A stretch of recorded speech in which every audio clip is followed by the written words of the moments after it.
You do have a story credit on Spider-Man 2, for my money, one of the great comic book movies ever made. Um, from what I've read, and correct me if I'm wrong, your story, your script had Doc Ock, but it also had Black Cat and Lizard. Like, what was your take on Spider-Man 2, and how much ended up in what we saw in Raimi's film?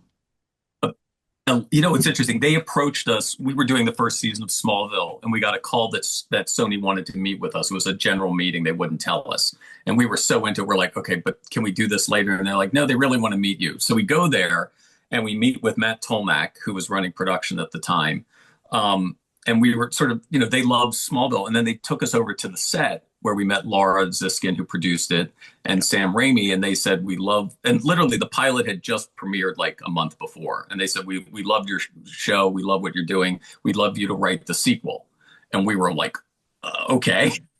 It was By the like, way, we're in the middle of we're that. It was like of just like season the one. tsunami of work for season one Right. of Smallville. It's like, and what do you say? Like, you want to write, Spider-Man Tuesday. It's like, oh yes, Yeah, the Yeah. sequel to like the with that biggest superhero insane. movie. Yeah, yeah, Yeah, exactly. Yeah.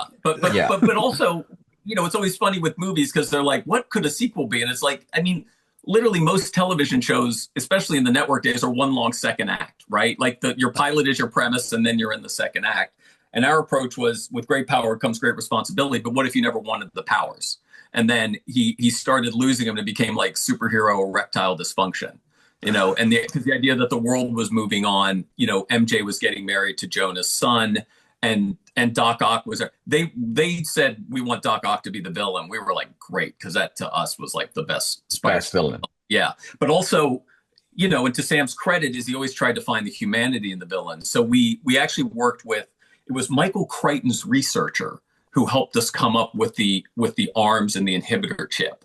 The idea that he was using this for other experiments, something goes wrong, and then they take over, and that was what sort of villainizes him. So that very much, came to, and then okay, now this has happened. Peter has to get back in the game, but his abilities aren't working, and it's really about, because he can't be honest with MJ. That's really what it was. And then the other thing too, which is interesting, is from the first movie, is again, this is like the old days before, now they've got the eyes moving and stuff, is they're like, we need to get his mask off more in situations. So Yeah, it was like because we'd done some ADR in the first movie with the Green Goblin, and it was just like it was. They were all worried before the movie came out yeah, that there's a scene on the roof. It was Green Goblin talking to Spider-Man. They both had masks on. Their mouths didn't move. It was just like two masked figures, just like it was.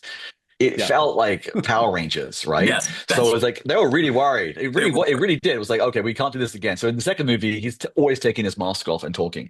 Um, but the other That's thing I remember we fascinating. talked about Yeah. was like the the idea of the graduate ending at the church. You yes. know, that felt like that was definitely a reference there.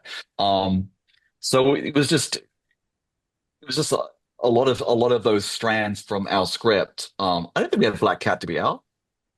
I think we talked about it, but didn't put her in the Okay. script, because it Yeah. felt, and like you're just kind of overstuffed the bag.